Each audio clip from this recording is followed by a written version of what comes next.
राम कृष्ण हरी. तर बघा, आजचा व्हिडिओ आहे आपलं मेहनतीचे फळ. तर तुमचं स्वागत आहे माझ्या रॉयल शेतकरी या चॅनलमध्ये. तर व्हिडिओ न स्किप करता व्हिडिओ पूर्ण बघा आणि व्हिडिओ आवडल्यास लाईक शेअर नक्की करा. तर बघा मंडळी, आपण कष्ट करतो ना, तर कष्टाचे फळ नक्कीच आपल्याला भेटते बरं का. तर बघू शकता आपलं सोयाबीन आहे. तर आपले सोयाबीन म्हणजे सोयाबीनच्या बॅगचं नाव आहे व्हेरायटी म्हणजे 612.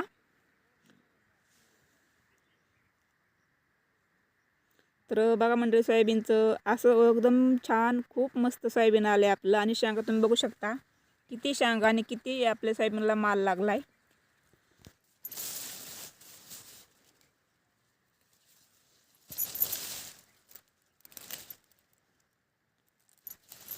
तर ह्यालाच म्हणतात कष्टाचे फळ, मेहनतीचे फळ. नक्की यश येते कष्ट केले तर. तर बघा आपलं सोयाबीन आहे, मस्त सोयाबीन आले. पण काय झालं आहे, थोडा पाऊस कमी असल्यामुळं ना जरा सोयाबीन थोडं सुकायला लागलं आहे. असो, आपण पाणी सोडलं रेन पाईपाने. तर बघायचं आपलं आजचा प्लॉट आहे हे सोयाबीनचा. आणि आपण त्या सोयाबीनमध्ये टाकलेली मका. तर ही मका आपण टाकली जनावरांसाठी टाकलेली मका. मका पण काढा चालू केली आपण, कारण की आता मकाला कणस आल्यात. तर मंडळी, कणस आले का तर आपण अशीच मका ठेवली का तर डुकरं लगेच येतात. आम्हाला डुकरांचं इब आहे बघायला. एवढं टेन्शन आहे डुकरांचं.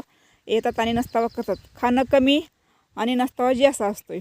म्हणून आम्ही मकाचं काढायला चालू केली. आता आम्ही रोज एक एक हे मक्याचं पेंडकं घेऊन जातो आणि आपण कुट्टी करतो. जनावर आता हे पण एवढी ताटं पण खात नाहीत ना.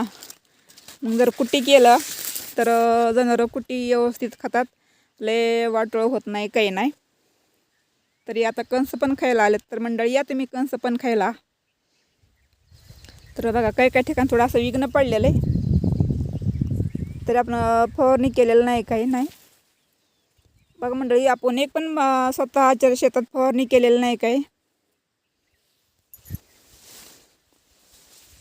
बघा ही किती खूप छान मका पण आली आणि सोयाबीन पण एवढं खूप छान आले. सोयाबीन आले. तर मंडळी, क्वांटिटी नाही क्वालिटी आहे बरं का. नंबर 1 सोयाबीन आहे आपलं. उगाच पीक पाणी येऊन पण चांगलं येऊन पण नाही म्हणायचं नसते. माणसानं आलं तर चांगलं म्हणायचं, नाही तर नाही म्हणायचं. तर आपलं सोयाबीन खूप छान आलं बरं का, सगळ्यांच्या आशीर्वादाने. आणि निसर्गाने साथ दिली. पण आता थोडं काही केलं, जरा पाऊस गेला आहे गावाला. तर येईल पाऊस. हे कष्टाचे, एवढी कष्ट केलेली, मेहनत केली तर निसर्ग आपलं वाटोळं होऊन देणार नाही आहे. येईन 2-4 दिवस थोडा उशीर लागल, पण पाऊस नक्कीच येणार आहे. तर बघा, व्हिडिओ आवडला तर लाईक शेअर नक्की करा. आणि कसा वाटला व्हिडिओ शेतकऱ्यांचा, आणि शेतकऱ्यांचे व्हिडिओ तर बघत जा प्लीज, आणि सपोर्ट नक्की करत जा. आणि व्हिडिओ आवडल्यास चॅनलला सबस्क्राईब नक्की करा.